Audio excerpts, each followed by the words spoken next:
Bonjour, aujourd'hui nous allons parler des outils mathématiques et physiques liés au domaine énergétique et plus principalement la masse volumique, le volume massique et densité. Mettons-nous en situation. Vous venez de mettre en service une installation et vous devez vérifier la densité du fluide qui passe dans le réseau.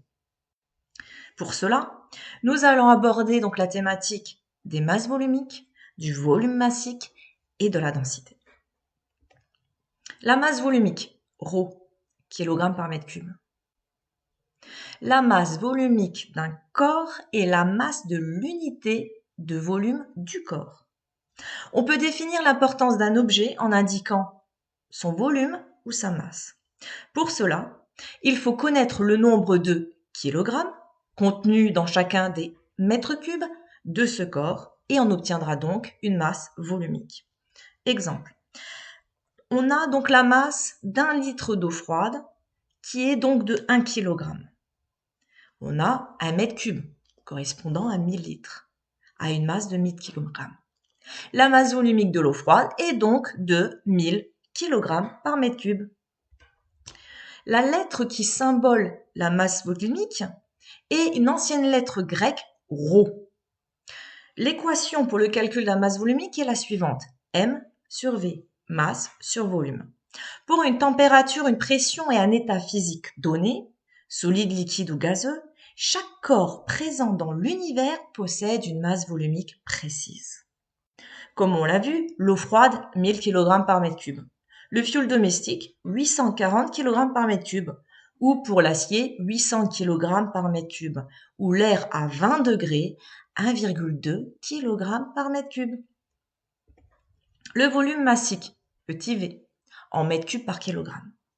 Le volume massique d'un corps est le volume occupé par l'unité de masse de ce corps. En gros, c'est l'inverse de la masse volumique.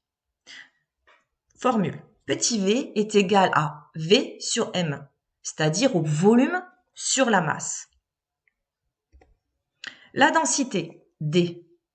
La densité consiste à comparer les liquides et solides avec l'eau froide et les gaz à l'air, dans les mêmes conditions de température et de pression. Du coup, on obtient la formule D égale à ρ sur ρe. Pour un liquide et un solide qui présente une densité de 2 est un corps, du coup, qui est 2 fois plus lourd que l'eau froide. Concernant les gaz, si on a un gaz qui présente une densité de 0,5, ça veut dire que le gaz est 2 fois plus léger que l'air. Petit exemple.